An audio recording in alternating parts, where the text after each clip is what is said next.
기도하겠습니다. 하나님 아버지 감사합니다. 한 학기 동안 이곳 열라 선교훈련원에서 같이 신약 개론을 다룰 수 있게 하여 주셔서 감사합니다.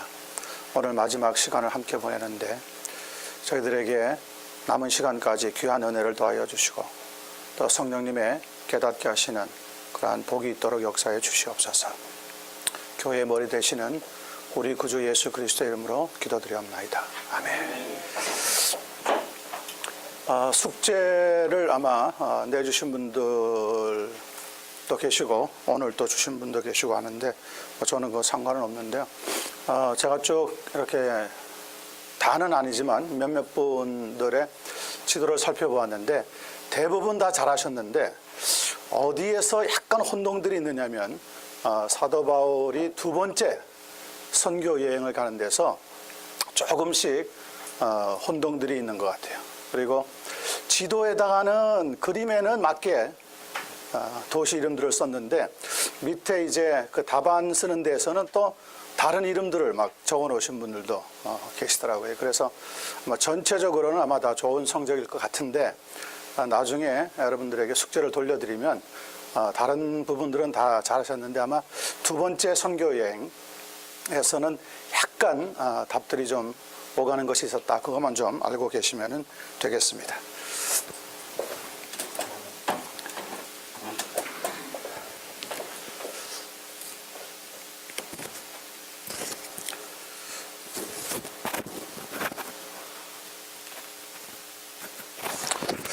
한 학기 동안 여러분들하고 같이 신약 개론을 다룰 수 있어서 참 감사했고요. 행복했고요. 그러나 시간이 좀 더 많았으면 여러 가지 일들을 많이 다룰 수 있었을 텐데 정해진 시간 내에서 다루느라고 아마 여러분들이 만족할 만한 그런 내용들은 많이 다루지 못했을 수도 있습니다. 이해해 주시길 바라고요. 오늘은 이제 일반 서신의 마지막 번째가 되는 유다서 잠깐 저희가 살펴보고 그럼 이제 요한계시록으로 1시간 반 시간을 보낼 텐데 저는 요한계시록의 대가가 아닙니다. 그리고 또 요한계시록의 전문가도 아닙니다. 그러니까 저한테 너무 많은 걸 기대하지 마시고 다만 저희가 신학교에서 배웠던 개혁주의 종말론을 중심으로 해서 몇 가지 내용을 살펴보도록 그렇게 하겠습니다.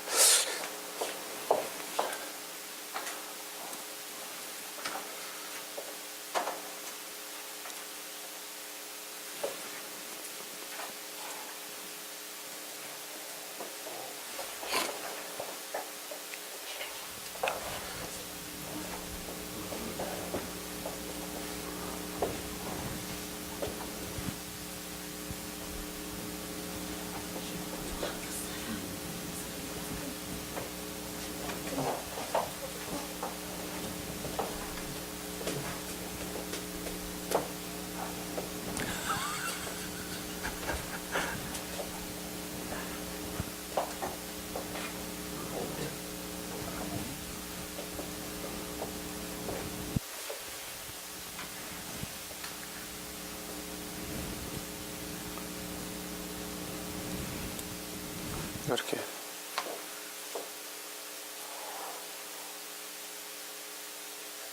됐습니다. 찾았습니다.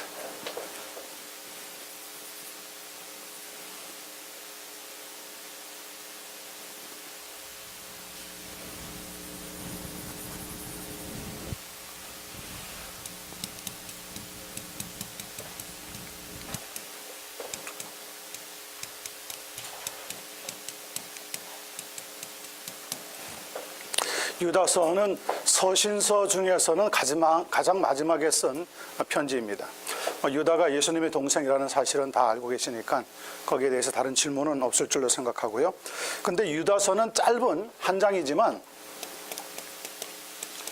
몇 가지 내용이 좀 들어 있습니다. 거기에 유다서 1장 14절에 보면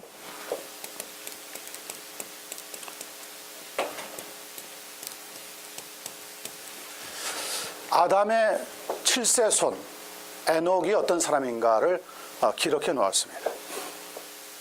아마 이 에녹에 대한 기록은 히브리서 11장 잠깐 있고 그 다음에 창세기에 적혀져 있는 내용이 답니다.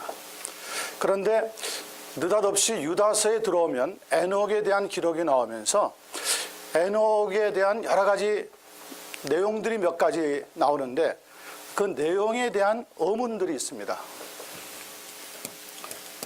그래서 신약성경을 편집하면서 유다서를 신약성경 정경에 포함을 시켜야 되느냐 말아야 되느냐, 이것 때문에 상당히 오랜 동안 시간이 많이 걸렸습니다. 여러분 가지고 있는 성경을 한번 보시기 바랍니다. 1장 14절을 한번 살펴보도록 그렇게 하겠습니다.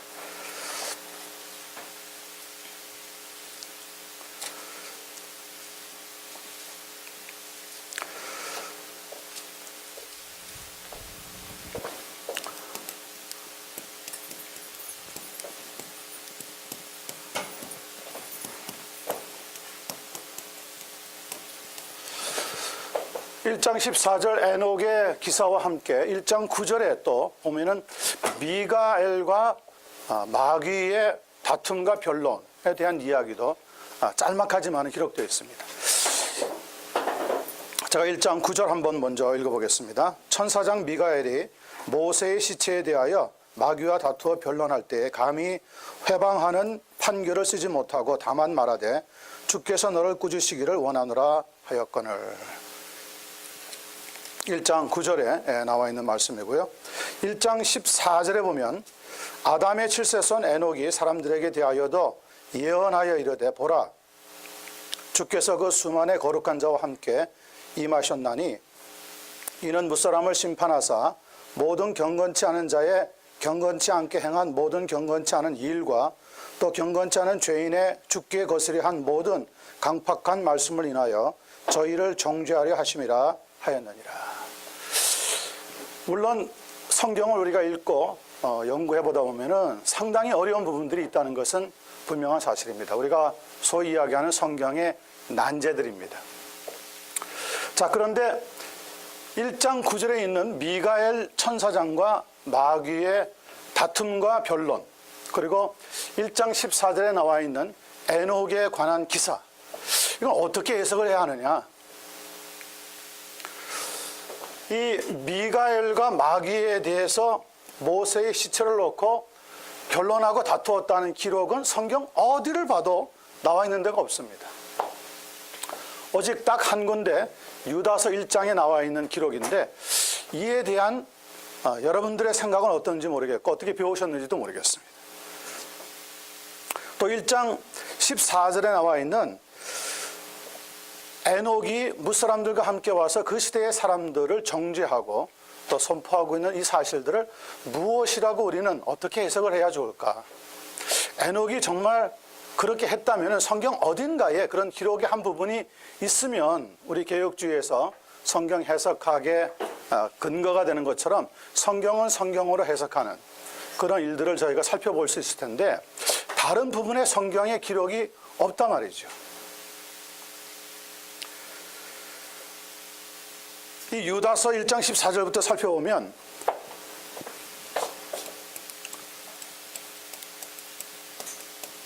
이것은 에녹서라고 하는 곳에 기록이 되어 있는 한 부분의 내용입니다. 그런데 예수님의 동생이었던 유다가 이 에녹서에 기록되어 있는 내용을 왜 어떻게 인용을 하게 되었을까? 그런데 여러분들이 배우셨는지 모르겠지만 에녹서는 사실 성경 정경이 아니라 성경 밖에 있는 외경의 한 책에 해당합니다. 그리고 이 미가엘과 마귀에 대한 사실은 성경 어디에도 사실은 기록이 되어 있지 않습니다. 혹시 또 이런 말씀을 여러분 보셨는지 모르겠지만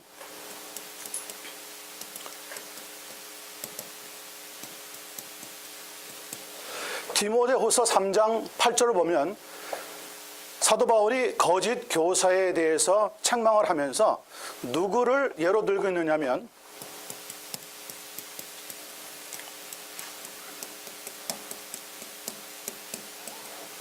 얀네와 얌브레라고 하는 사람이 모세의 권위에 대적하였더라, 이런 기록이 나옵니다. 자, 그런데 이 얀네와 얌브라라고 하는 이 특정 인물이 누구냐? 어디를 살펴보면은 이 얀네와 얌브라가 어떤 사람이었는지를 알 수가 있느냐? 성경에 분명히 기록이 있어야 되거든요. 자, 이렇게 지금 성경에 난제가 몇 가지 있는데, 요 얀네와 얌브라는 또 외경이 아니라 허위 문서로 성경의 저자들의 이름을 빌려가지고 누군가가 소설체 형식으로 쓴 위경이라고 하는 책에 또 기록되어 있는 한 부분의 내용입니다. 이런 내용들을 우리가 어떻게 이해를 해야 되느냐? 성경이 정경이고 성경이 하나님 말씀이라고 우리가 배웠는데, 이런 외경이라든지 위경에 있는 하나님 말씀이 아니라고 저희가 알고 있는 그런 어떤 문서에서 인용하여서 기록된 이 부분들에 대한 해석이 상당히 어렵습니다. 그래서 이제 저희는 어떻게 이런 내용들을 살펴보고 있느냐면, 예를 들면은 사도 바울이 저자로 되어 있는 디모데 후서 3장 같은 것, 이것은 사도 바울이 어떠한 사람이었는지를 좀 먼저 이해를 할 필요가 있습니다. 사도 바울은 당대의 최고의 율법에 대해서 스승이라고 알려져 있던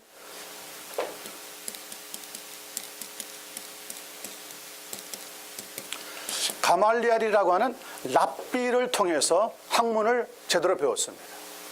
그런데 이 가말리엘이라고 하는 사람은 존경을 받는 유대 율법학자인 랍비인데, 그 당시에 율법의 랍비들은 성경에 대한 연구와 함께 무엇을 또 그들은 잘 연구했냐면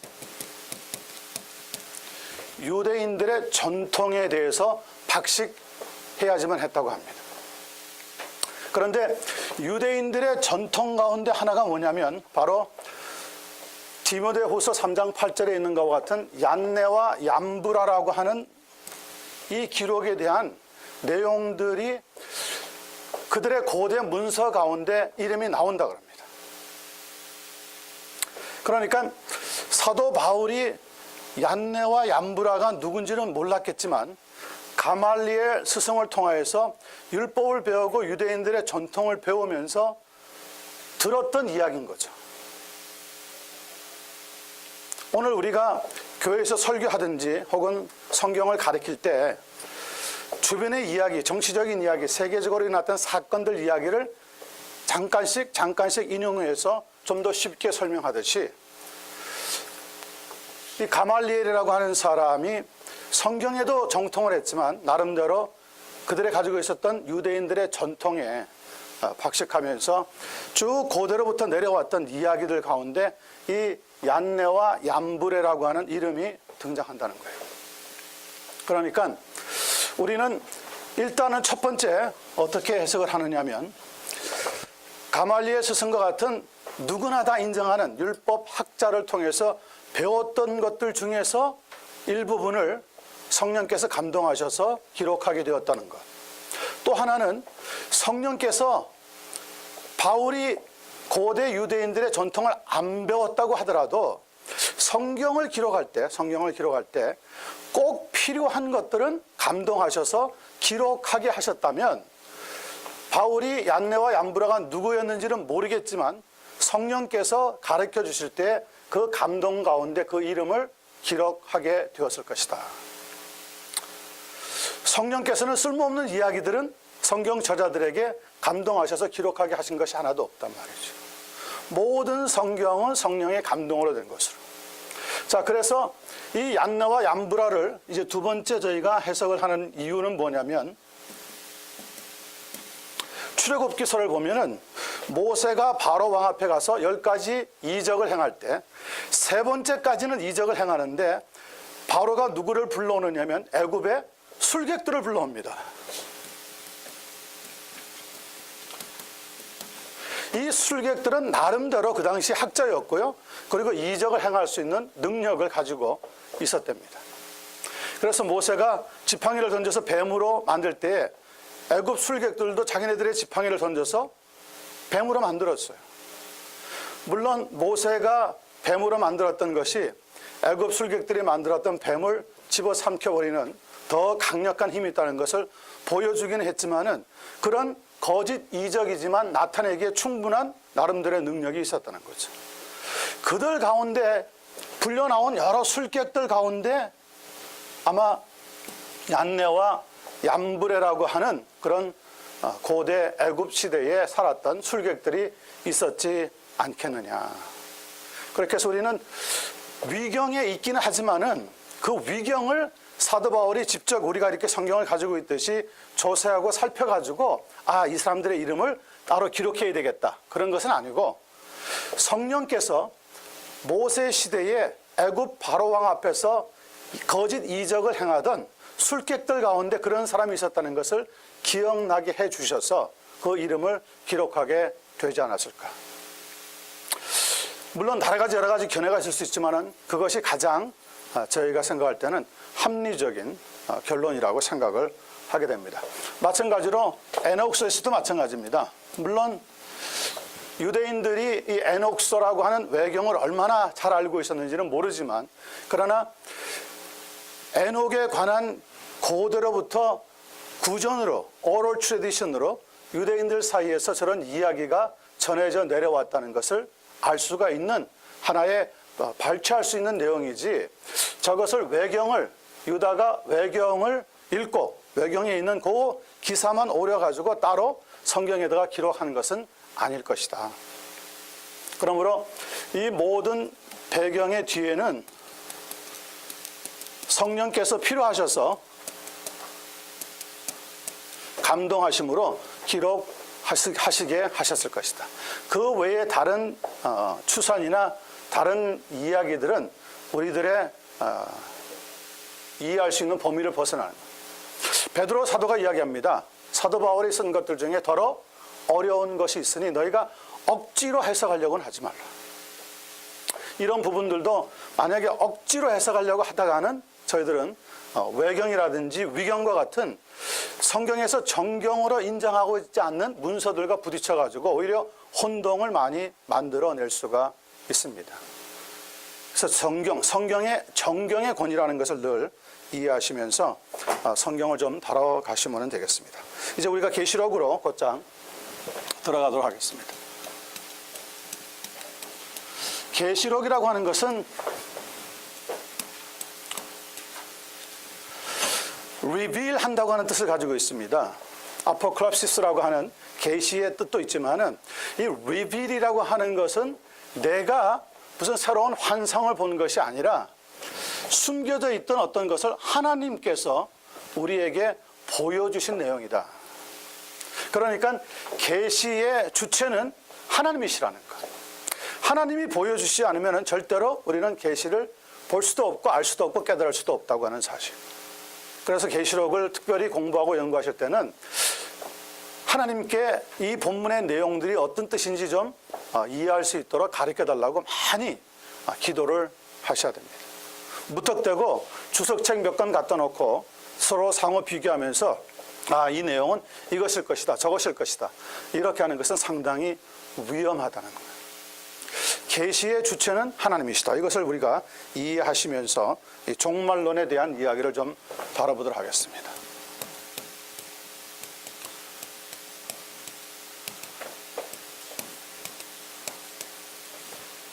종말론 이야기할 때는 물론 마지막 때에 일어나는 일입니다. 에스카탈라지라고 해서 last thing, study of last thing. 마지막 때 일어날 일을 연구하고 살펴보는 것이 종말론인데 종말론에는 두 가지 종류가 있습니다. 첫 번째는 개인적인 종말이 있습니다.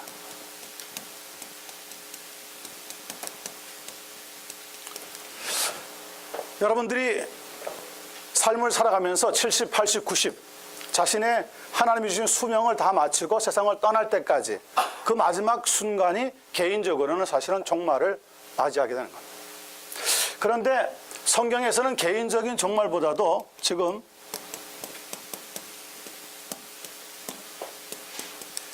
우주적인 종말론에 대해서 설명을 하고 있습니다. 그러므로 우리가 지금 다루려고 하는 것은 우주적인 종말에 대한 사건이라는 것을 염두에 두시고 공부를 좀 해나가시면 좋겠습니다. 자, 종말론은 우리가 이야기하는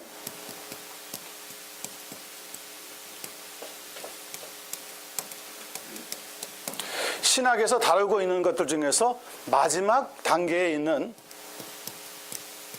가장 끝부분에 있는 것을 다루는 학문입니다. 그런데 중요한 것은 이 종말론을 잘 다루지 않으면 어디로 빠지느냐? 이단으로 빠진다는 겁니다. 이단이라는 것은 말 그대로 끝이 다르다. 다를 이자의 마지막 단자입니다. 그러니까 끝이 다른 거예요. 뭐 창조론도 잘 가리키고 구원론도 잘 가리키고 교회론도 잘 가리키고 기독론도 잘 가리킨다고 하더라도 마지막 종말론을 잘못 가리키면은 교회와 교계에 엄청난 피해를 가져올 수 있다는 것을 우리가 이해해야 됩니다. 그래서 많은 목사님들이 사실은 요한계시록을 잘 다루지 않으려고 하는 이유가 거기에 있습니다. 자칫 잘못하면은 손대가지고 별로 유익하지 않은데 손댈 수가 있거든요. 그래서 저는 1장부터 끝까지 있는 이 계시록의 말씀을 다 손대지 않는 이유도 혹시 저도 하다가 어딘가에서 여러분들과 의견이 상충될 수 있고 또 우리 yar라 선교훈련원에서 지향하고 있는 어떤 그 고울과 약간은 또 다른 의견도 가질 수가 있기 때문에 그러나 이것은 순전히 지금 이번 학기는 바이블 서베이 시간이니까 신약 개론의 시간이니까 전체적인 윤곽을 살피되 중요한 것 몇 가지를 같이 살펴본다 이렇게 생각하시고 들어가면 좋겠습니다. 요한계시록의 해석 방법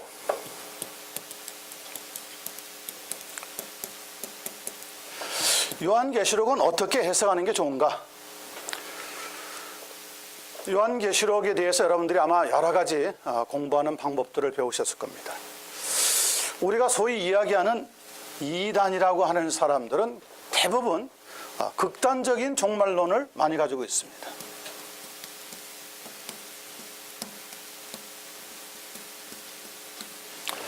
극단적 종말론이라고 하는 것은 무엇이냐? 거의 성경 계시록을 특별히 문자적으로 해석하려고 한다는 거예요. 그렇지만 성경을 특별히 요한계시록을 살펴보면 요한계시록에 있는 모든 내용들을 문자적으로 해석하기에는 우리가 가지고 있는 지식이 너무 보잘것없다는 것을 알게 됩니다.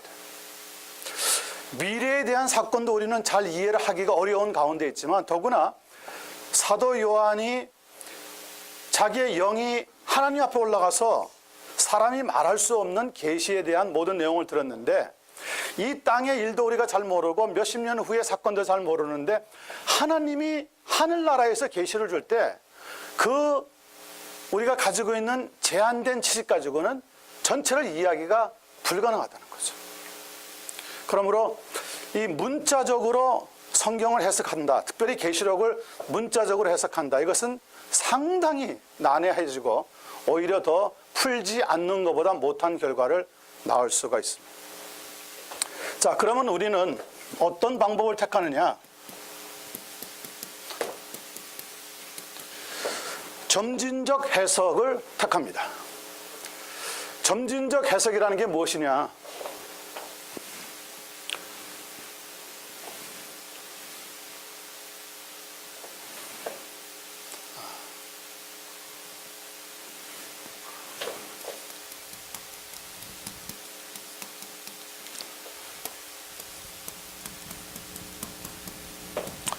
문자적 해석의 오류 가운데 나타나고 있는 가장 큰 문제는 무엇이냐면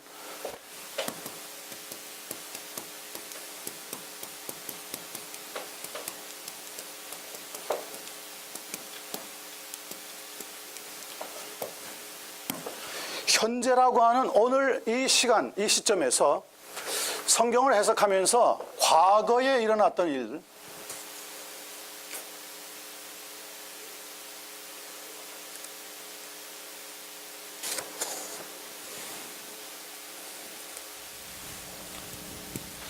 과거에 일어났던 일을 현재로 끌어오고 미래에 일어날 일도 현재로 끌어와서 섞어버리는 겁니다. 예를 들면은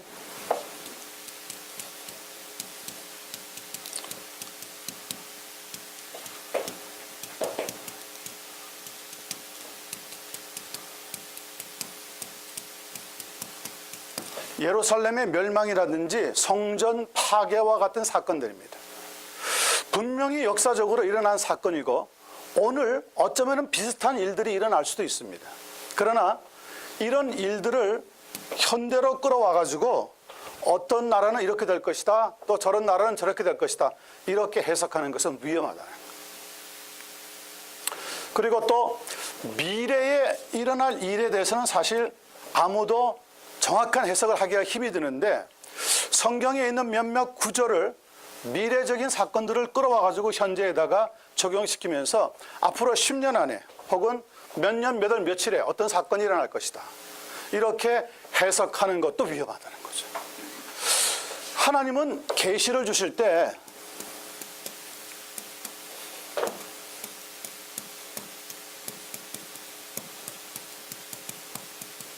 처음부터 최종적이고 완전한 계시를 허락하지는 않았습니다. 하나님의 계시는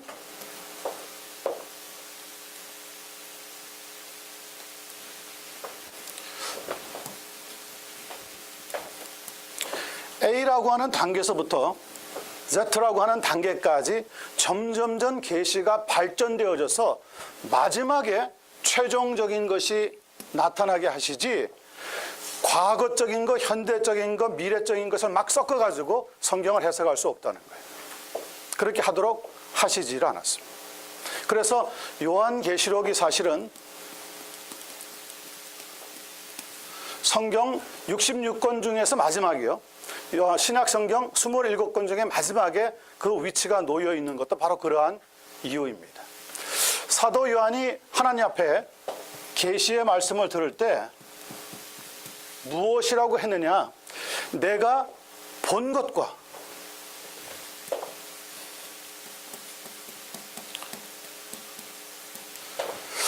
여러분 성경 우리가 가지고 있는 교재 한번 보시면 되겠습니다. 제가 가지고 있는 교재는 79페이지인데 거기에는 아마 13장, 제13장 계시록의 성경 방법, Method of Interpretation이라고 아마 적어놨을 겁니다. 거기에 보시면은 계시록의 해석 근거는 요한계시록 1장 19절에 따라 점진적인 해석이 성경적입니다. 보세요. 그러므로 내가 본 것과, 두 번째는 이제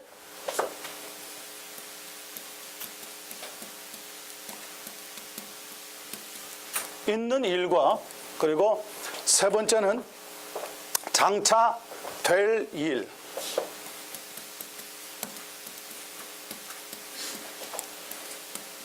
일에 대해서 말씀해 주고 있다는 것을 우리에게 보여줍니다. 내가 본 것이라고 하는 것은 이미 지나간 과거에 있었던 사건을 설명합니다. 이제 있는 일이라고 하는 것은 지금 사도 요한이 처해 있던 그 시대의 일들을 말씀해 주고 있습니다. 그리고 장차 될 일이라고 하는 것은 최종적으로 마지막에 되어질 일에 대한 것들을 하나님께서 계시로 보여주시겠다고 하는 말씀입니다. 그래서 성경은 문자적이나 과거, 현재, 미래를 섞어가지고 막 믹스시켜서 하는 해석이 아니라 점진적으로 하나님의 말씀이 시작부터 시작해서 점점점 하나님의 말씀이 더 분명하고 더 확실하고 최종적으로 나아가는 계시로 발전시켜 주고 있다는 것을 성경을 통해서 살펴보는 것이 굉장히 유익합니다.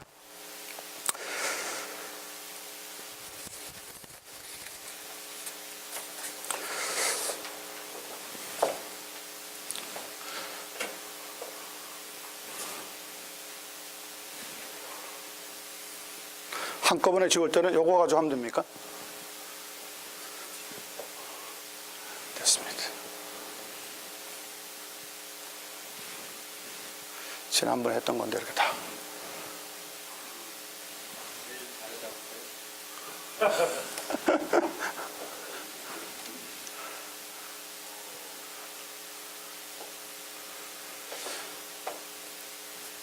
자, 그런 의미에서 요한계시록 2장과 3장을 보시면 사도 바울이 밤모섬에 유배되어 있는 상태에서부터 가장 가까이에 있던 에베소 교회부터 시작해서 가장 멀리 있던 라오디게아 교회까지 계속해서 하나님의 말씀이 어떤 것인지를 7교회를 통해서 가르쳐 줍니다. 자, 그런데 아마 그 쓰신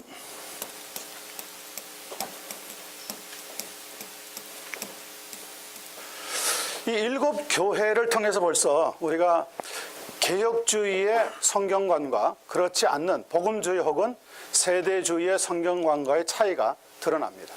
그 지도를 그리신 분들 중에서도 어떤 분들은 뭐 어디 성경 어느 부분이라든지 탐슨 바이블 체인이라든지 혹은 주석에 관한 여러 가지 책들을 보시면서 기록했는지 모르겠지만은 적혀 있는 교회를 따라서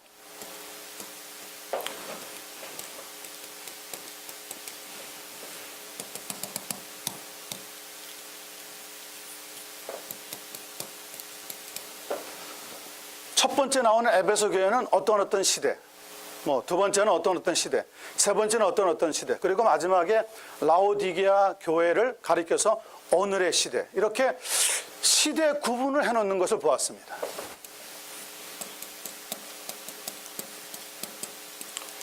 그런데 이것은 사실은 개혁주의적인 성경 방법은 아닙니다.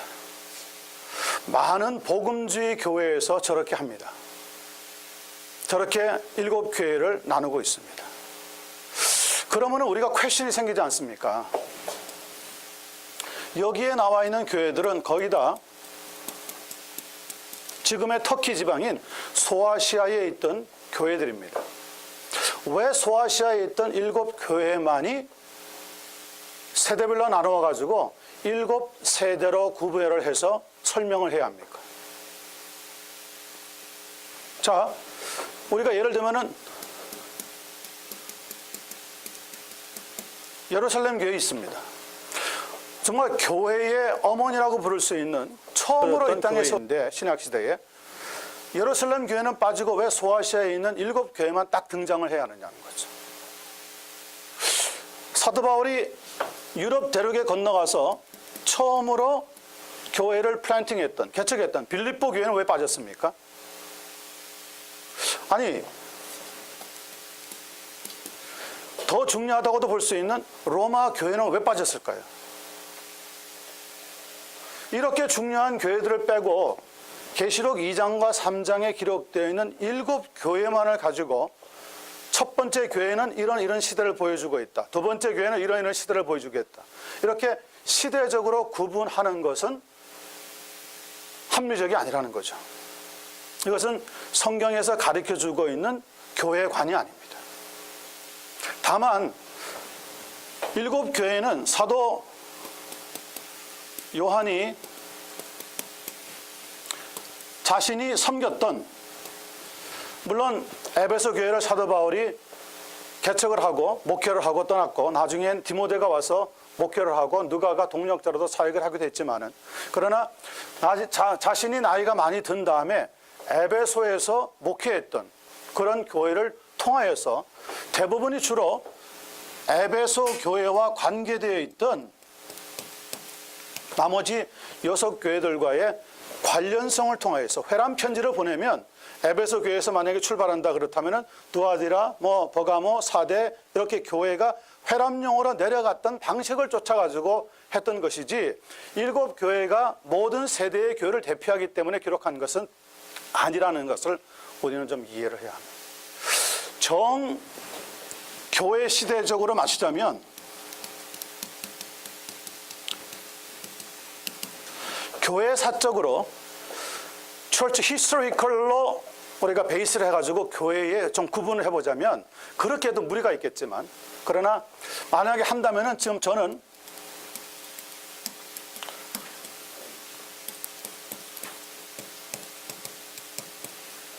지금 현세 교회를 빼고 약 3가지 정도로 구분은 가능하다고 봅니다. 이것도 무리는 있습니다. 정답은 아닙니다. 예를 들면은 1세기부터 5세기, 이걸 가리켜서 우리가 보통 초대교회라고 부릅니다. 초대교회. 초대교회의 가장 특징 가운데 하나는 뭡니까?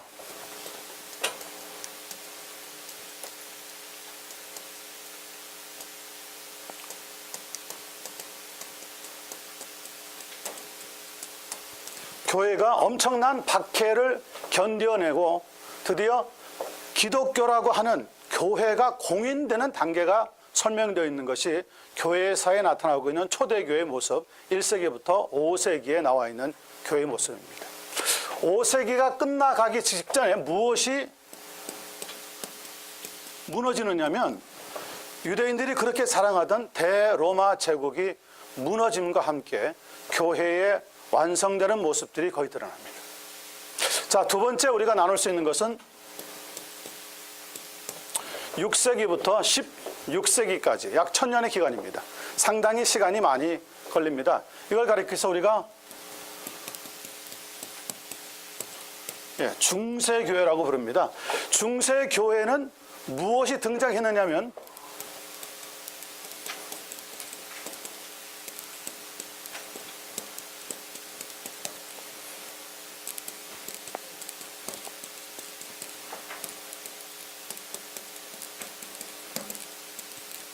로마 캐톨릭이라고 하는 전혀 교회답지 않는 교회가 등장하게 됩니다. 초대교회부터 있었던 교회가 아닙니다. 중간에 로마의 교회가 세워지면서 로마가 다른 교회들이 약해지면서 로마가 힘을 얻고 난 뒤에 스스로 교회의 어머니라고 자처하면서 생겨나게 된 것이 로마 캐톨릭입니다. 많은 분들이 개신교가 마치 로마 캐톨릭에서 거기가 어머니 교회, 우리가 도롤 교회 이렇게 생각하는 분들이 많은 것 같아요. 아닙니다. 로마 캐톨릭은 처음에 없었던 교회입니다. 진짜 만약에 어머니 교회를 찾는다 그러면 로마 캐톨릭이 아니라 사실은 예루살렘 교회에서 찾아야 됩니다. 그게 성경적입니다. 그런데 로마 교회로 있다가 모든 회의라든지 각종 교통의 편리함 때문에 많은 사람들이 모이게 되면서 힘을 얻게 된 것이 우리가 소위 지금 이야기하는 대형 교회가 된 것이 로마 교회예요. 이 로마 교회가 나중에 캐톨릭이라고 하는 이름을 붙인 게 자기네들 교회만 유니버셜하다고 믿어버린 거죠. 거기에서 생각지도 않았던 제도, 교황 제도가 탄생해 버린 겁니다. 이것은 전혀 성경의 지지를 받지 못하는 내용들입니다. 그러면서 근 1000년을 지나가면서 로마 캐톨릭은 서서히 부패해 버립니다. 그리고 교회를 새롭게 하는 종교개혁이 일어나게 된 것이 바로 1517년이죠. 그래서 6세기부터 16세기까지를 우리가 보통 중세교회라고 부릅니다. 그리고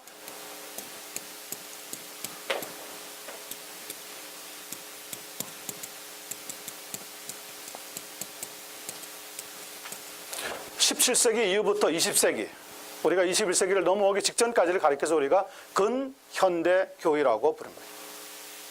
근현대교회의 특징 중에 하나는 뭐냐면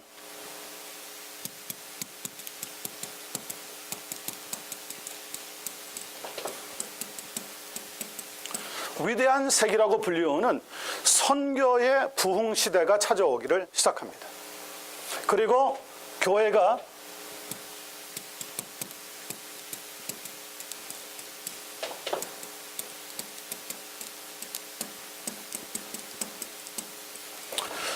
신학적인 대립을 보이면서 양극화 현상을 겪게 된 것이 바로 이 17세기에서 20세기에 나타나고 있는 근현대 교회의 문제이고 특징입니다.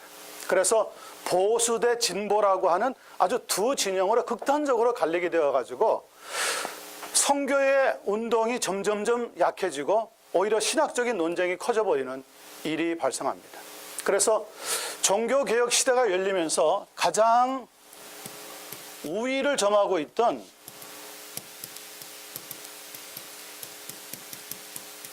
개혁주의가 진보주의, 자유주의, 신학적으로 이런 극단적인 교회와 집단을 통하여서 가장 많은 어려움을 겪었던 것이 바로 19세기, 20세기에 걸려서 일어났습니다. 그리고 지금은 개혁주의가 수적으로, 사람이 아니라 수적으로요. 수적으로 좀 소수에 몰려버렸고요. 그리고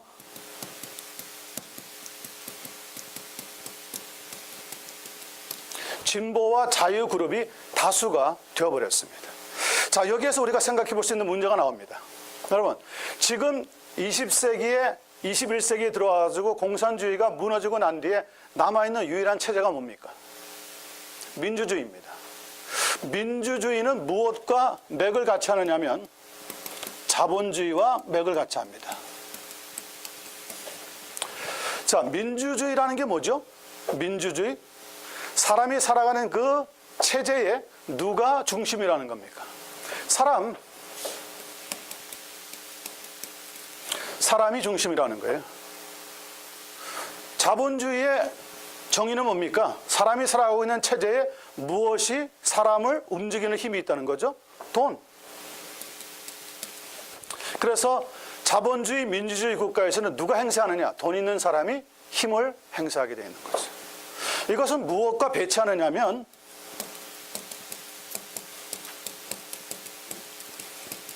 하나님의 나라라고 불리우는 신본주의와 대립하는 체제입니다.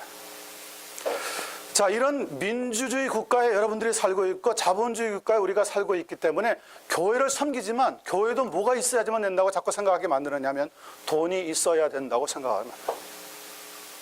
돈이 필요합니다. 그러나 돈이 절대는 아닙니다.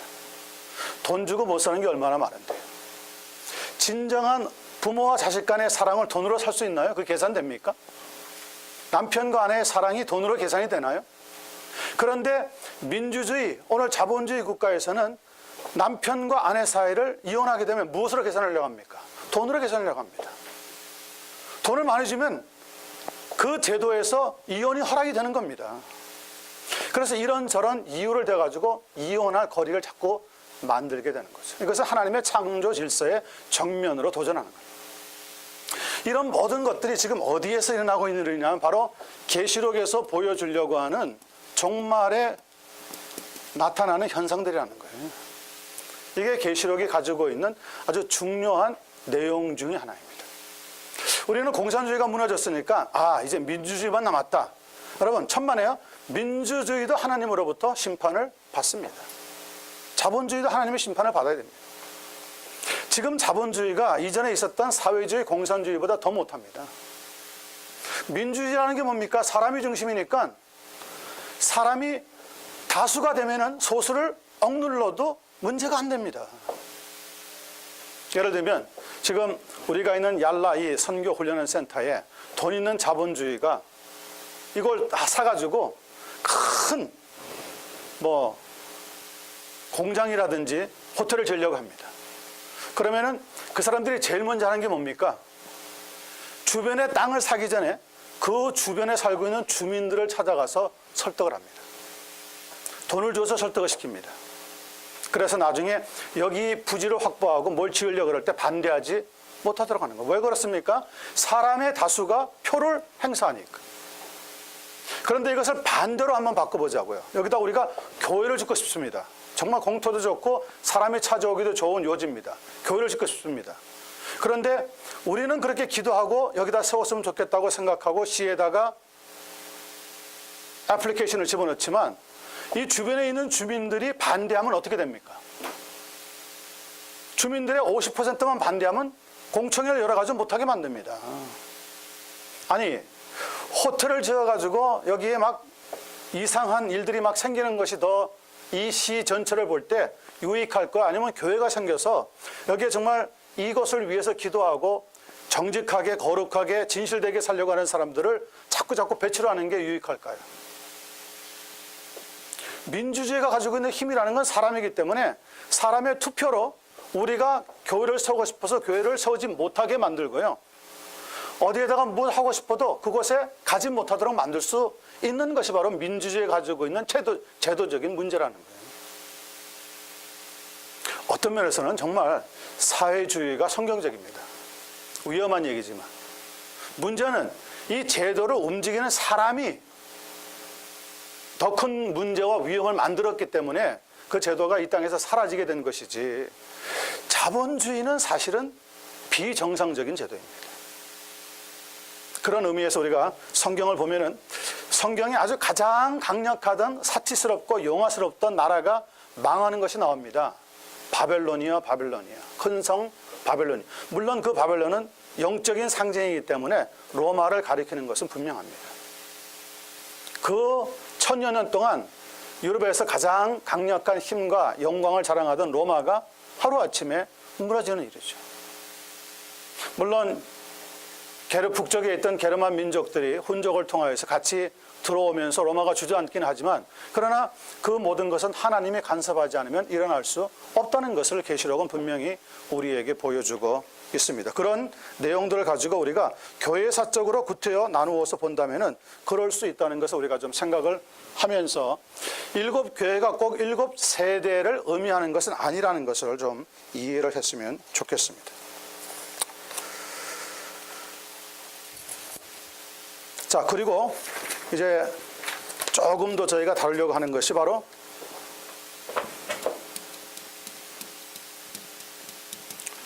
계시록 13장을 사실은 다루면 10뿔이 있는 짐승이 하나가 머리가 죽었다가 살아나는 것, 거기에 대한 설명도 충분히 할 수 있지만은 거기에 대해서는 시간이 혹시 지금 제게 만약에 허용이 된다면 조금 이따가 설명을 하고, 먼저 20장에 대한 이야기를 먼저 말씀을 드리도록 그렇게 하겠습니다. 20장을 읽어보면 무슨 기록이 나오느냐면 1000년에 대한 기록이 나옵니다. 1000년. 자, 이 1000년을 놓고 교회 2000년 동안의 역사 가운데 4가지 학설이 등장합니다.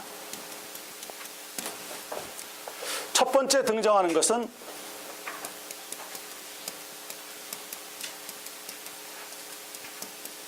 전천년설이라고 하는 학설입니다. 두 번째 등장하는 것은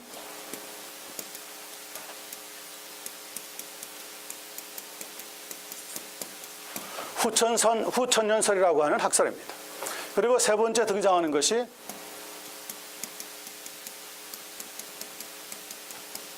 무천년설이라고 하는 학설입니다. 자, 전천년설이든 후천년설이든 무천년설이든 나름대로 학자들도 그렇고 목사님들도 그렇고 세대적으로 각각 지지하는 사람들이 항상 어떤 적당한 비율을 가지고 있었습니다. 이 세 개의 학설들 가운데 가장 20세기 들어와서 가장 문제를 일으켰던 게 뭐냐면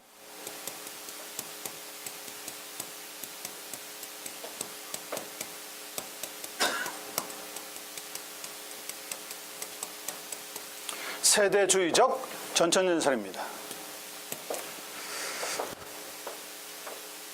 아마 여러분들이 섬기고 있는 교회가 어느 교회인지 저는 다 알지 못하지만, 아마 여러분들의 교회가 분명하게 우리 교회는 개혁주의 교회입니다 하시기 전에는 대부분의 교회는 종말론에 있어서 특별히 세대주의적인 전천년설을 가지고 있고 아마 배우고 가르칠지도 모릅니다.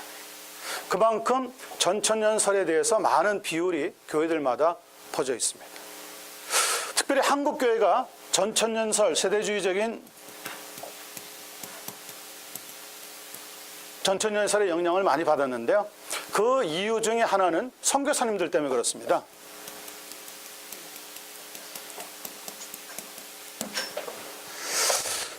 (1885년에) 한국에 선교사님들이 복음을 들고 언더우드와 아펜젤러가 인천 제물포 앞에 부활절 아침에 도착하면서 개신교에 대한 복음의 전파 역사가 시작이 되는데, 그 이후에 들어왔던 대부분의 선교사님들이 당시 미국에서 가장 파퓰러했던 종말론, 세대주의에 대해서 다 영향을 받든지 배웠던 사람들이었습니다.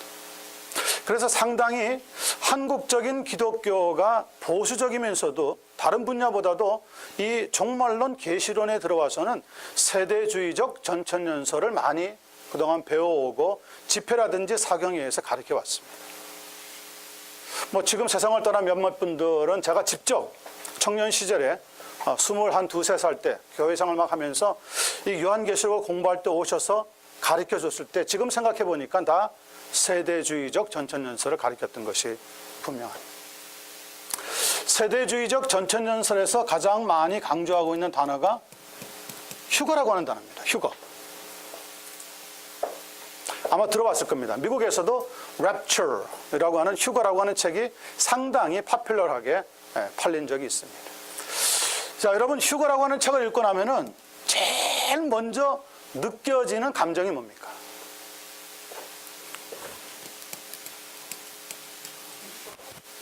공포입니다. 공포. 야, 무시무시하구나. 그래서 정신 차리고 정말 예수를 잘 믿어야 되겠다. 그런 사람들도 있습니다. 그건 감사한 일이고요. 그런데 여러분, 공포는 누가 주는 겁니까? 디모데후서 1장 7절에 보면 하나님께서 우리에게 주시는 것은 두려워하는 마음이 아니요. 공포는 하나님이 주는 거 아닙니다. 공포 다음에 밀려오는 게 뭡니까? 두려움입니다. 두려움. 삶에 대한 두려움, 이 시대를 살아가는 데 대한 두려움입니다. 그리고 마지막으로 몰려오는 게 뭐냐면 confusion, 혼동입니다.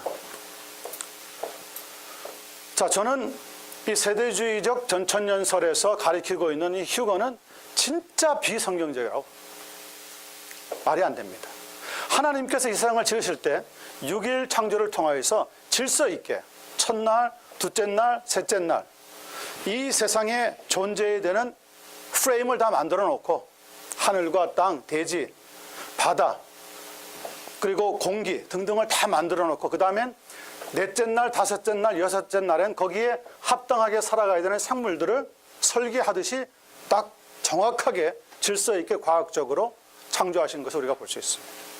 그런 질서의 하나님이 이런 공포와 두려움과 혼동을 주는 종말론을 갑자기 일으키실 리가 없다는 것이 저의 생각이에요.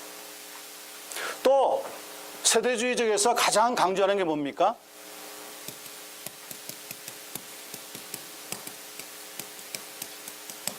(7년) 대환란이라는 것을 자꾸 강조를 합니다.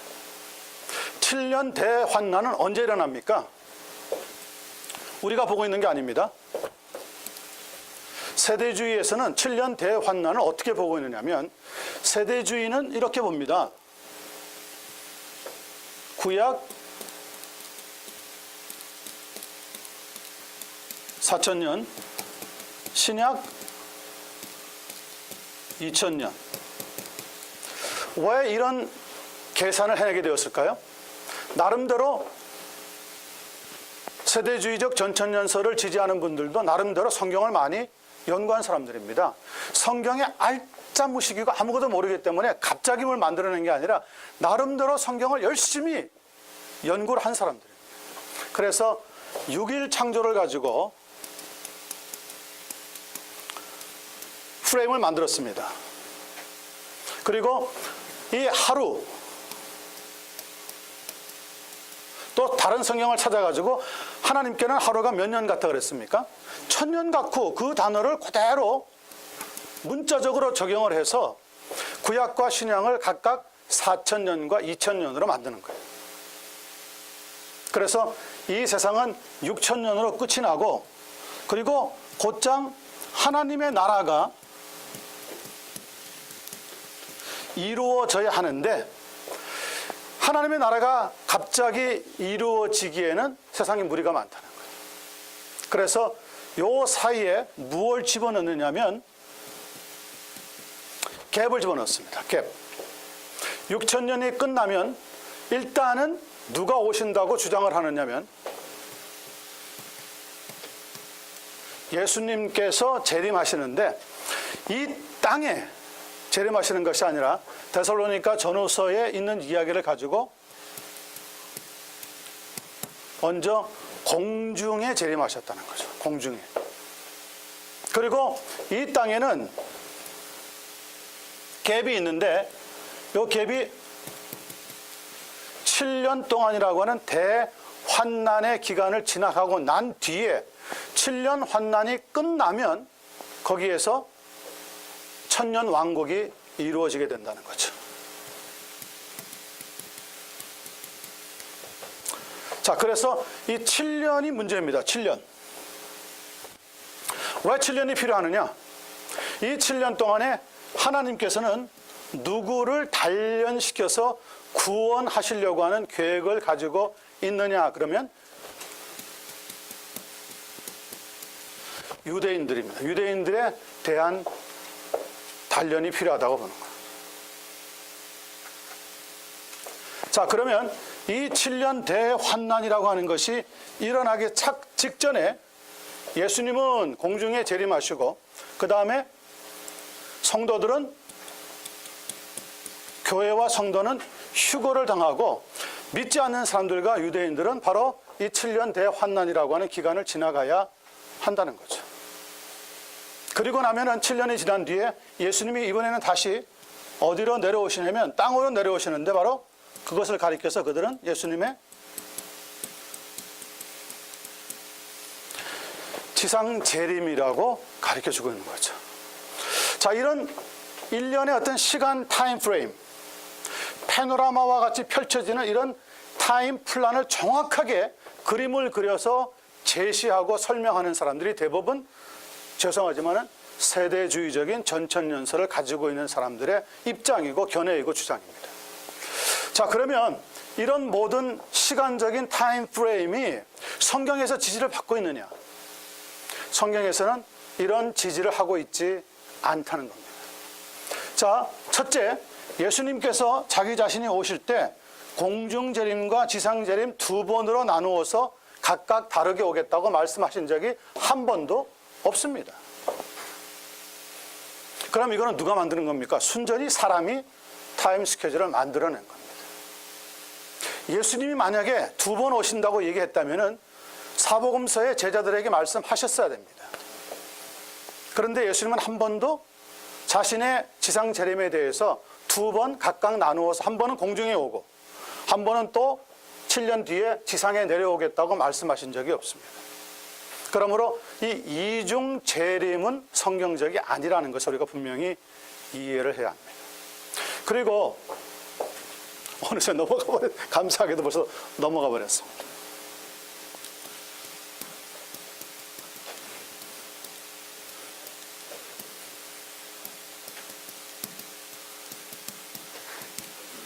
(7년) 대환난을 지나가면서 왜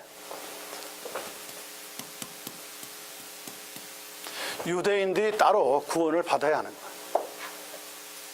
여기에 대한 설명이 없습니다. 자, 우리가 예수님을 믿으면 구원을 받는다는 것이 성경에서 나와 있는 하나의 등식입니다. 이거는 바꿀 수가 없습니다. 자, 그런데 예수님이 다시 오시마 약속하신 이 재림의 시간표에는 무엇이 포함되어 있느냐면 하나님의 최종 심판이 포함되어 있습니다. 그런데 예수님이 지금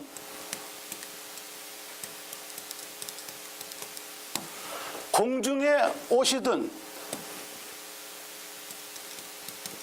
땅에 오시든 두 번으로 나누어서 온다면 이 기간 동안에 구원받는 사람이 이렇게 유대인들과 같이 생겨난다는 것은 무엇이 없이도 구원을 받을 수 있다고 하는 주장이냐면 복음이 없이도 구원을 받을 수 있다고 하는 주장이기 때문에 스스로 자기네들의 주장이 모순이라는 것을 우리에게 가르쳐 줍니다. 왜 그렇습니까? 7년 대환난이 오기 전에 공중재림과 함께 누가 휴거된다고요?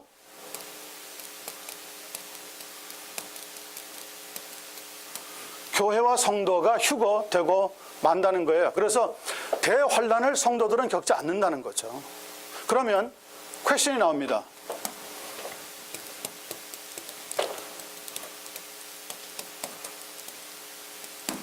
성도와 교회가 지상에서 사라졌는데 이 땅에 남아있는 사람들이 무슨 재주로, 어떤 수단으로, through what method can they hear the gospel? 어떤 수단으로 복음을 들을 수가 있냐는 거예요. 선교사가 사라졌는데, 복음을 전하는 전도자들이 사라졌는데, 예수님의 복음을 믿고 하나님의 자녀들이 된 성도들이 사라졌는데, 그들이 모여서 기도하던 믿음의 공동체가 사라졌는데 이 땅에 어떤 방법으로 구원 얻을 수 있는 일이 가능하냐는 거죠. 그렇다면 이 기간 동안에 구원 얻는 방법이 복음이 아닌 다른 방법으로 구원을 얻는다고 주장하는 셈이 되는 것인데 성경은 그 주장을 허용하지 않는다는 거예요. 오직 우리가 구원을 얻는 방법은 예수 그리스도의 복음을 통해서만 구원 얻을 수가 있다는 겁니다. 요한복음 14장 6절에 뭐라고 얘기합니까? 나는 길이요 진리요 생명이니 나로 말미암지 않고는 아버지께로 올 자가 없느니라. 예수 그리스도의 복음을 통하지 않고 따로 구원 얻을 수 있는 길은 없습니다. 그리고 왜 하필이면은 유대인들만 구원을 받아야 되느냐는 질문이 나오는 거죠. 여러분들이 요즘 그 책 들어보시는지 모르겠지만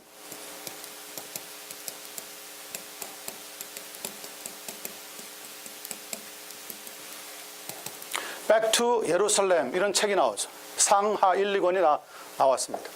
주장하는 게 뭐냐면 이 세상에 오기 전에 복음이 어디로 다시 돌아가야 되냐면 예루살렘으로 돌아가서 유대인들을 구원시켜야 된다는 거예요.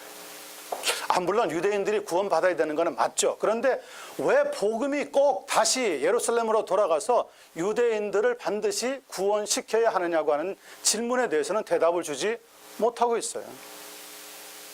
그래서 이 자꾸 back to Jerusalem, 예루살렘으로 돌아가야 한다, 예루살렘으로 돌아가야 한다고 주장하는 사람들은 거의가 극단적인 종말론을 주장하는 세대주의적 전천연설을 가지고 있는 사람이라고 보면 맞습니다. 자, 그러면 우리는 이런 일련의 타임 테이블을 사람이 인위적으로 만들 수 있는 것은 아니라는 것을 우리가 기억을 하고, 거기에 보면은 신약 성경에 계시록에서 특별히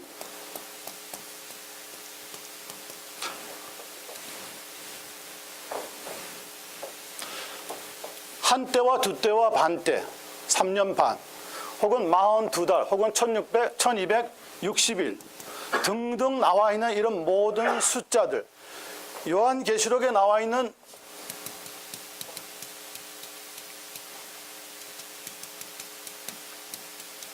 숫자들은 모두가 다 상징적인 것이라는 것을 이해를 하셔야 됩니다. 문자적으로 해석할 수 없다는 것, 상징이라는 것, 상징.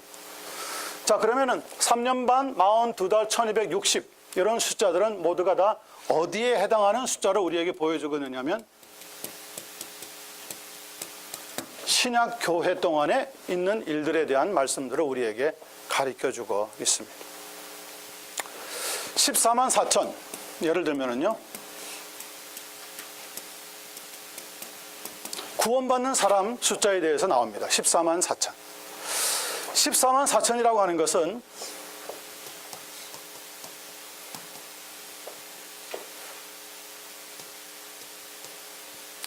12 곱하기 12 곱하기 100이라고 하는 숫자와 연결이 되어집니다. 자, 이 12라고 하는 숫자는 여러분들이 잘 아실 겁니다. 지상에 있는 동안에 만수라고 생각하는 10을 초과해서 하나님이 보시는 만수는 10이 아니라 12라고 하는 숫자입니다.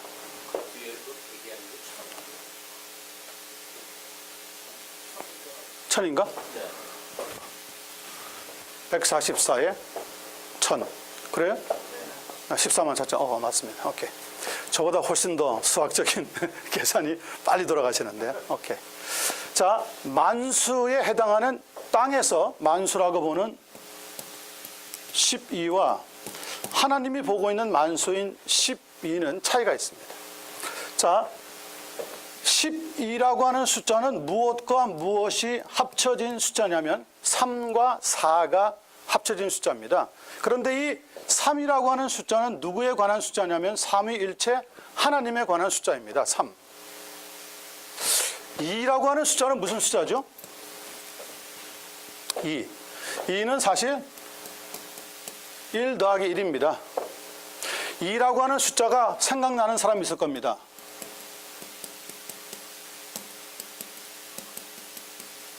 둘씩 짝을 지어서 예수님께서 뭐 하셨습니까?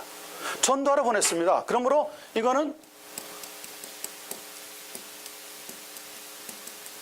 교회에서 보고 있는 전도인의 수를 상징합니다. 1이라고 하는 것은 그냥 최종적인 숫자의 기본 단위를 출발하는 단위로 보시면 맞습니다. 자, 그러면 4라고 하는 것은 무슨 숫자일까요? 4라고 하는 것은 동서남북을 가리켜 주고 있는 땅의 방향인 숫자입니다. 땅. 그러니까 3과 4라고 하는 것은 땅에 있는 하나님께 속한 사람들에 대한 숫자입니다. 그것이 바로 12입니다. 그런데 왜 12와 12 두 번이 나오느냐 하면 구약의 하나님의 백성들과 신약의 하나님의 백성들을 설명을 하는 거죠. 그리고 이 1000이라고 하는 것은 열을 3번 곱할 때 나오는 숫자입니다. 3번. 3번 곱한다는 것은 하나님이 충만하게 이 땅에 있는 하나님의 백성들을 구약시대와 신약시대를 통하여서 구원하게 된다고 하는 수를 가르쳐 줍니다. 그러므로 우리가 이야기하는 이단이라든지 사이비에 속해 있는 사람들이 자기네들만 14만 4천 명이다 주장하는 것은 정말 비성경적이라는 것을 우리는 깨닫지 않을 수가 없습니다. 자, 이 땅에 우리가 있으면서 하나님께 속했던 12라고 하는 수가 하늘나라에 갔을 때는 더 이상 12라고 하는 숫자가 없습니다. 왜냐하면 모든 게 다 완성되어 버렸기 때문에. 그래서 12에 12를 두 번 더하게 되는 24라고 하는 숫자가 등장을 하는 거죠. 그게 하나님의 보좌 주변에 보면 24장로가 나오는 이유가 바로 거기에 있는 겁니다. 성경에 있는 모든 내용들은, 특별히 계시록에 있는 내용들은 숫자는 문자적으로 해석하면 안 된다는 거예요.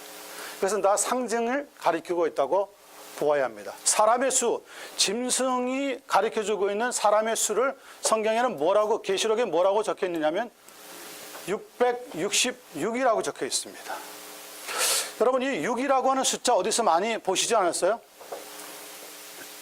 어디서 보셨습니까?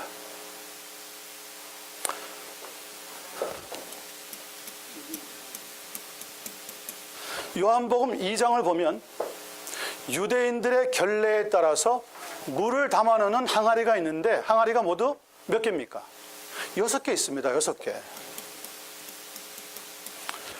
6개에 담겨있던 포도주는 시간이 지나니까 어떻게 됐습니까? 다 떨어져 버렸습니다.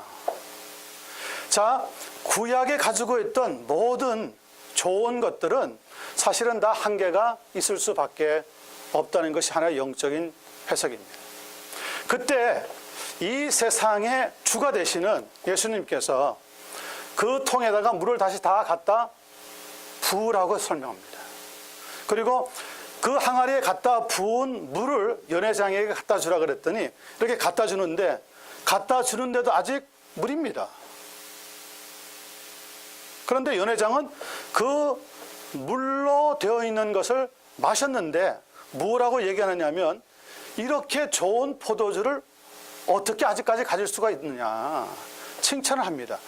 누구의 역사에 의해서 생명이 떨어질 수밖에 없는 그런 몸이 건조한 것들이 새로운 맛을 내게 되는 생명의 역사로 바뀌느냐면 바로 예수 그리스도 때문에 그렇다는 거예요. 그래서 이 6이라고 하는 숫자는 무엇의 1이 모자라는 숫자이냐면 7의 1이 모자라는 숫자입니다. 그래서 불완전한 수가 6입니다. 여기에 1이 더해지면 완전한 7이라고 하는 숫자가 만들어지는 거죠. 그러니까 이 땅에서 마귀가 짐승을 통해서, 거짓 선지자를 통해서, 자기의 수와 있는 졸개들을 통해서 사람들을 아무리 유혹하고 완벽하게 계획을 짜고 교회를 무너뜨리려고 하더라도 777이라고 할 수 있는 완전한 하나님의 숫자에 근접도 하지 못하고 도달하지 못하기 때문에 모자라는 숫자로 남아있기 때문에 666이라고 부르는 거예요. 그러니까 이 666을 자꾸 어떤 사람은 교회 특별히 나가는 그 장로님들도 그러시더라고요. 자동차 번호를 봤는데 666 적혀 있다고 안 받겠대. 안 받겠대. 집을 사는데도요, 666번 적혀 있는 집은 안 살려고 그래요. 마음에 조금은 이해는 하지만 숫자가 숫자가 우리가 가지고 있는 믿음을 이겨내지 못한다는 것을 좀 이해를 하셔야 돼요. 그래서 계시록에 나와 있는 모든 숫자는 사실은 상징에 해당합니다. 상징. 그런 의미에서 우리가 이 1000년이라고 하는 숫자를 바로 열 곱하기 열 곱하기 열로 보셔야 되는 거죠. 문자적인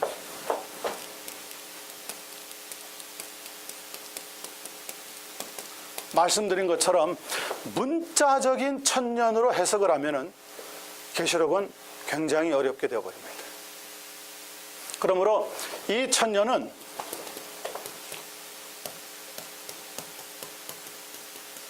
이 땅에 완벽하게 존재하는 교회 시대를 상징한다고 보아야 합니다.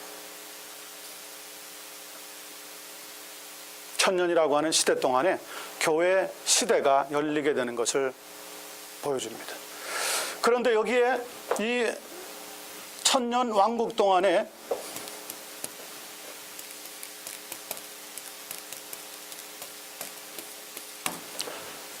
성도들이 왕같이 존재하게 된다고 하는 말씀이 나옵니다. 왕같이. 이게 무슨 말일까요? 아직 우리는 이 땅에서 비즈니스도 하고 또 다른 데 가서 일도 하기도 하고 때로는 집에서 가정주부로 또 여러 학교 같은 데서 학생으로 교수로 또 선교사로 장로로 집사로 여러 모양으로 생기는데 어떻게 우리가 이 1000년 동안이라고 하는 교회 시대 동안에 우리가 왕 노릇을 할 수가 있습니까? 이것은 베드로전서 2장 베드로전서인가 후서인가? 베드로전서 2장 9절에서 가르쳐주고 있는 우리를 가르쳐서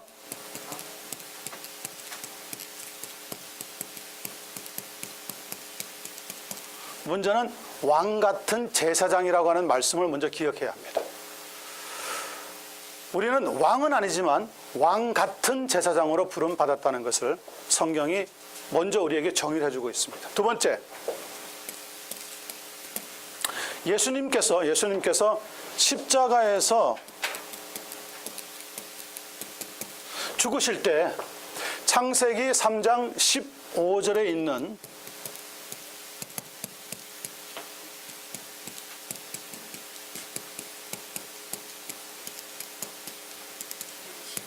원시복음이라고 불리우는 여자의 후손이 내 후손의 머리를 상하게 할 것이요 너의 후손은 여자의 후손의 발꿈치를 상하게 할 것이라고 하는 하나님께서 아담과 하와가 타락하자마자 인류에게 심판 대신에 긍휼의 구원의 약속을 해주셨던 그 말씀이 예수님께서 십자가상에서 죽으실 때 사실은 누구의 머리를 깨어 부시고 상하게 만든 사건이냐면 하와에게 나타났던 옛 뱀의 모습으로 나타났던 마귀의 권세를 깨어버렸다고 하는 것이 성경의 해석입니다. 그러면 마귀는 이미 머리가 깨어졌기 때문에 당장은 죽지 않는다고 하더라도 꼬리는 살아있지만 그 꼬리조차도 마귀는 영적인 존재이기 때문에 대단한 힘과 영향력을 쓰고 있다는 것을 알아야 되지만 그렇다고 해서 마귀가 예수 그리스도처럼 영원한 힘을 가지고 이 세상을 벼락하는 게 아니라 그 힘이 얼마 가지 못해서 죽고 말 것이라고 하는 것을 우리에게 내다보게 만드는 사건.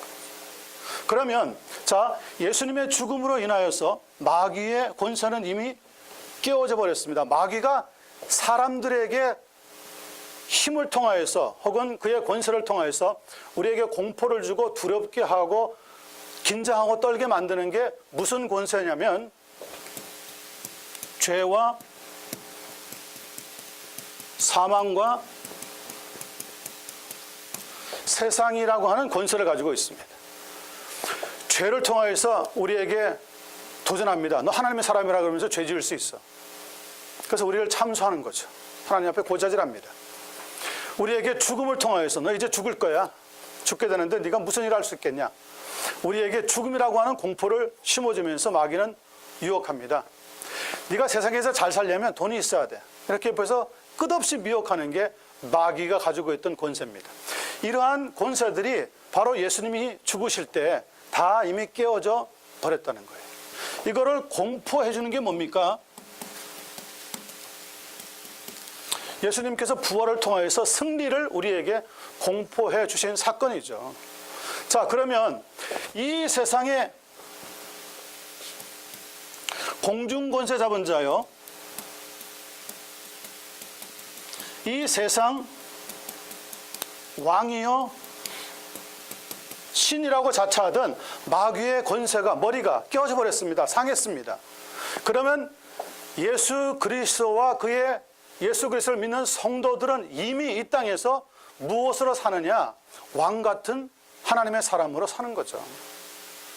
우리가 그걸 확신하지 못하고 깨닫지 못하고 이해하지 못해서 그렇지, 벌써 우리는 마귀의 권세가 깨어진 가운데 살고 있기 때문에 마귀가 우리를 다시 죄지어서 하나님 앞에 영원한 형벌을 받아가지고 지옥에 가게 만들지는 못한다는 거예요. 자, 그래서 우리는 왕 같은 제사장이고, 예수 그리스도께서 자신의 죽음을 통해서 이미 마귀의 권세를 깨어버리셨고, 그리고 우리에게 하나님의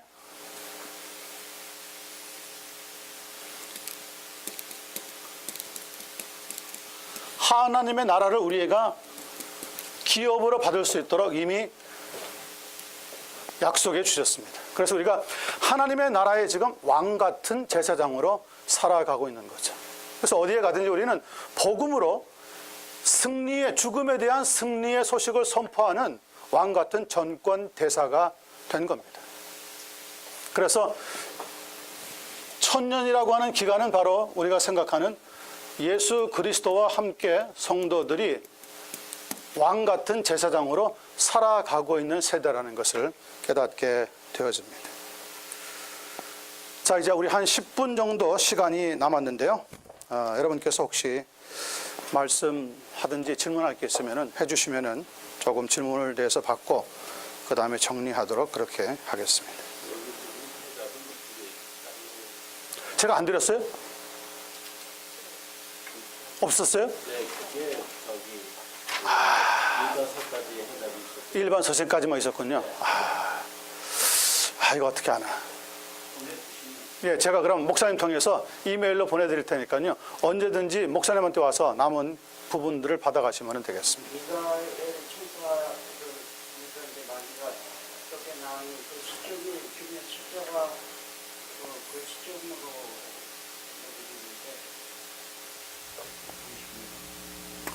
아까 말씀드렸던 미가엘 천사장하고 마귀하고, 마귀가 공중 쫓겨나지 않습니까? 이제 예, 그 시점이 주변 십자가 주신 그 시점이 글쎄요. 그러면은 마귀는 그 이전에는 이 땅에 존재하지 않았다는 얘기가 되나요? 아니 근데 그 이전에는 마귀가 이제 천국 같으니까 이제 하나님 앞에 두루두루 다니다가 그 요배 그 할 때도 하나님 앞에 이제 말하자면 천사들 모임에 하는 예. 마귀가 미가엘 그 천사한테 쫓겨나지 않습니까? 예. 그러니까 그때가 예수님한테, 십자가 예수님 시대 아니고 예수님 부활 그 시점에 그 천하에게 행동을 쫓겨나지 않느냐.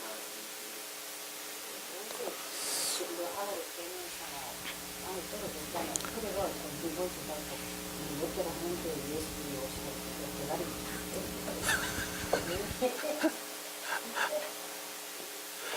그것을 이제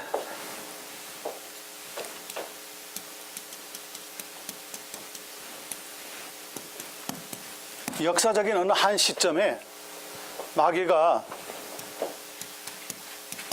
비로소 공중에 내려와서 공중 권세 잡고 있는 자로 내어 쫓김 당한 것이라고 보기에는 어려운 게 이미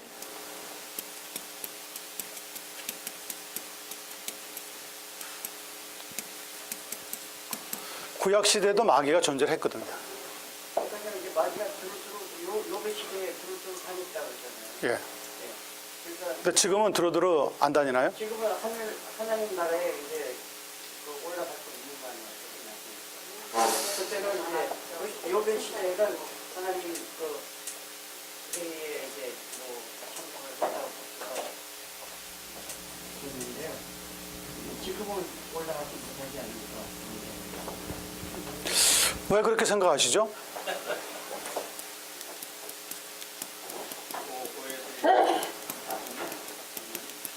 하나님의 나라는 최고의 선만 존재하는 나라잖아요. 그러니까 악은 들어올 수가 없어요.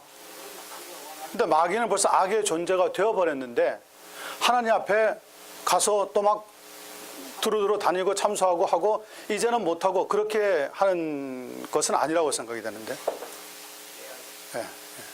예, 목사님. 예, 여기 장로님. 아니, 목사님 먼저. 예, 장로님 하십시오. 저는 밖에 연명화 양분에 예. 유경으로 선생님이 예, 유경에 대한 좀 놔두고요. 예, 제가 여기 연명화 양분에 대해서 그 당시에도 항상 배우고 공부를 하는 사람들이 많았는데 그러나 복음의 진리에 거부하는 그냥 배우기만 하고 그 대표적인 그 사람이 모세가 와서 말씀을 받아오고 있는데 모세는 선택한 사람 그래 그 사람이 대표적인 양녀와 양녀의 있지 않는가. 그래서 당시 사도 바울이 갔을 때도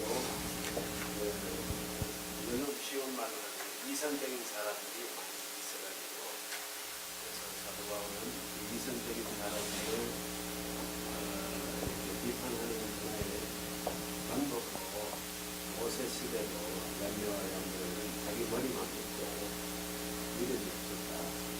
그래서 지금 이 자리에 모인 사람들도 이 모인 사람들도 양녀와 양녀와 같이 이성에 가진 사람들 별로 신경 쓰지 마라. 그 사람들을 믿음 없고 진리를 좋아하는 사람들 그런 게 떠올라서 이렇게 제가 좋은 말씀 들었는데요. 그 위경에 이런 나오는 것들을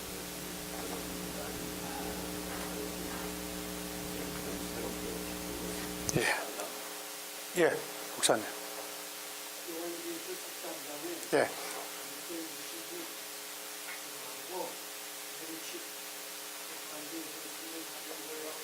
예.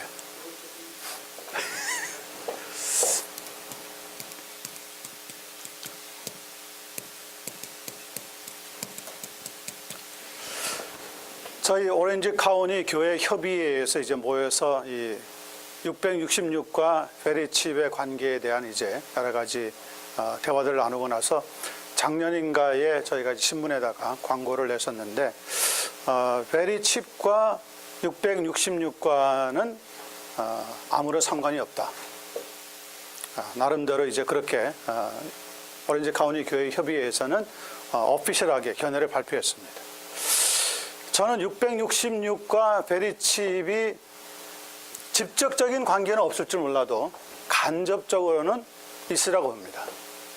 왜냐하면은 베리칩을 우리의 몸에 집어넣어가지고 고유 번호를 가지고 그것만 있으면은 그 사람의 신상에 대한 모든 것을 알아낼 수 있고 원격 조정할 수 있고 뭐 이런 이야기들은 상당히 소설적인 이야기라고 생각이 되지만 그러나 이 문명의 이기들 가운데 혹은 우리 교회보다도 이 세상이나 마귀한테 쓰이는 게 너무 많다는 거죠. 그래서 이 베리칩이 무조건적으로 666하고는 전혀 상관이 없다. 그렇게 말하는 것은 아니지만 그러나 약간의 어떤 나름대로의 현대 문명의 이기와 발달 속에서 이 666이라고 하는 숫자와 현대 문명의 사이에서 조금 관계는 존재하지 않나. 그러나 그것이 만약에 예수 믿는 사람에게도 구원에까지 영향을 미쳐가지고 구원을 잃어버리게 한다. 그런 거에 대해서는 저는 생각하지 않습니다. 목사님 현실적으로 목사님 받으셔야 될 상황이라면 어떻게 하시나요? 안 받으시나요? 저는 받는 것 자체는 큰 문제가 없다고 봅니다. 예. 근데 1970년대가 조지 오웰 공물 공장이 1984 있었죠. 배우는 용용역대의 개념이 대한민국 같은 개념이 나중에 빅과다가 용용을 공유할 것이다. 지금 사실 빅과다가 모아둔 유목을 한국의 대선 대통령은 그런데 빅과다들이 뒤에서 가지고 그런 오해를 있으니까 옥토병이 같은 사람은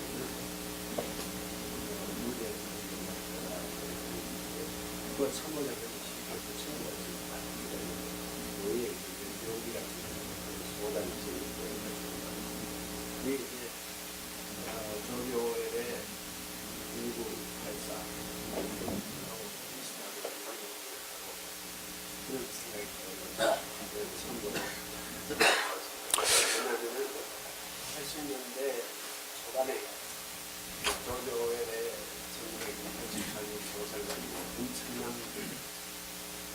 방류대를 활동을 근데 지금 벌써 30년 지났는데 조지 오웰의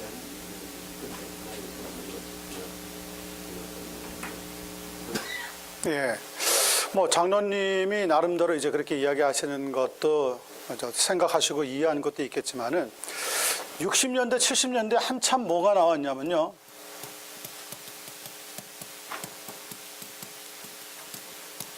바코드라는 게 나왔습니다. 마치 지금 베리칩이 나와가지고 혼동시켰던 것과 비슷하게. 그래서 일부 기독교 목사님들 가운데 약간 극단적으로 나가신 분들은 바코드를 사용하면 마귀의 표를 받는 666이기 때문에 절대 그런 시대가 오면 안 되게끔 우리가 나가서 선도도 하고 반대도 하고 해야 된다. 그랬는데 지금 바코드 안 쓰는 데는 없습니다. 신학교도 쓰는데요, 뭐 바코드에 대해서. 근데 그때는 그렇다고 해도 그 뒤에 나온 것도 그러니까 제 말이 저는 일단 과학적인 발전을 통해서 문명의 이기들이 만들어질 때 거기에 나름대로 마귀가 쓰는 어떤 힘이라든지 뭐가 실리긴 하겠지만 그거를 꼭 구태여 끌어와가지고 교회와 우리의 구호 문제에 결부시켜가지고 해석하는 것에 대해서는 문제가 있다고 봅니다. 근데 그것이 지금 혼란 때문에 이제 여기에서 독립하기 위해서 그런 발표를 생각하고 있어요. 지금 목사님께서 말씀하신 전혀 상관이 없다라고 규정하는 것 자체가 좀 소름지가 않다고 봐요. 예. 말씀하신 대로 영향을 미칠 것이고 유행해야 될 것이라는 그런 뉘앙스가 있으면 좋은데 전혀 상관이 없습니다. 그렇죠, 그렇죠. 저는 무엇이든지 새로운 문명의 기기가 나오면 일단은 조심을 해야 된다고 봅니다. 그게 다 좋은 건 아니거든요. 항상. 그런데도 불구하고 이 문제를 구원의 문제로 끌어가가지고 바코드를 베리칩을 몸에 집어넣으면 구원을 잃어버린다.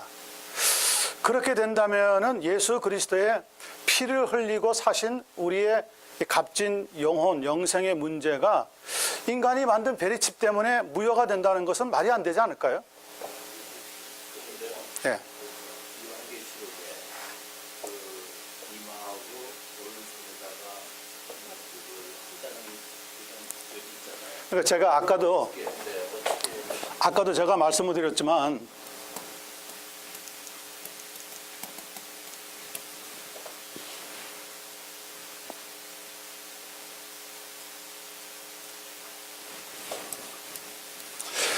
요한계시록에 써 있는 모든 글자들이나 숫자를 문자적으로 자꾸 해석하려면 문제가 생긴다니까요. 자, 이마는 우리 사람들이 생각하는 영역이고요. 오른손은 사람들이 활동할 수 있는 힘을 나타내는 것입니다.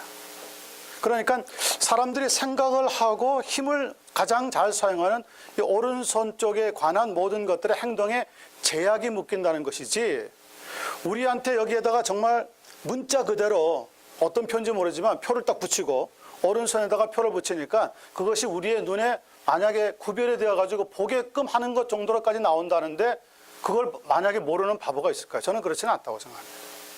그러면 성령이 우리에게 우리 머리에 인을 치신다 그러는데 성령이 우리 머리 어디에 인을 치시는지 볼 수 있다는 얘기일까요? 그런 얘기는 아닐 겁니다. 계시록에 나와 있는 모든 내용은 문자적이고 상징적이기 때문에 그렇게 오른손에 표를 받는다든지 머리 이마에다가 표를 받는다. 그거는 받지 말라. 그러는 거는 제가 볼 때는 좀 너무 지나친 좀 해석이라고 생각이 됩니다. 제가 아는 그 한국에서 컴퓨터 학과에 들어갔어요. 예. 이게 6년인가. 그랬었죠, 한때. 그래서 거기 못 가고 있어요. 그랬었죠. 예. 아까 제가 이제 설명하려고 그러다가 말았는데 사실 시간이 조금 가긴 하는데 요한계시록 10장에 보면은 머리가 10개 있던 짐승이 하나가 죽을 뻔하다가 살아납니다. 이전에 세대주의적인 전천년설을 가지고 있었던 사람들, 특별히 한국의 조영기 목사님이라든지 여기에 있는 갈보리 셰플의 척 스미스 같은 목사님들은 어떻게 해석했냐면요, 유럽의 경제 대국 10나라가 조인을 해가지고 EEC라고 하는 경제협력체제를 만들게 될 때 10나라다. 한참 70년대, 80년대 그 학설이 얼마나 유행을 하고요. 목사님들마다 그 이론을 받아가지고 가르치고 따라했는지 모릅니다. 그런데 지금 냉전 시대가 끝나고 EEC라고 하는 것이 더 이상 존재하지 않고 EU라고 하는 유로피언 커뮤니티라고 하는 유니언이라고 하는 단체로 지금 구성됐는데 나라가 지금 25나라예요. 그러면 요한계시록 13장에 25머리가 있는 것이 나와야 되는 거죠. 그러니까 그 시대에 비슷하게 맞는다고 해서 성경을 일률적으로 함부로 해석하면 어렵다는 거죠.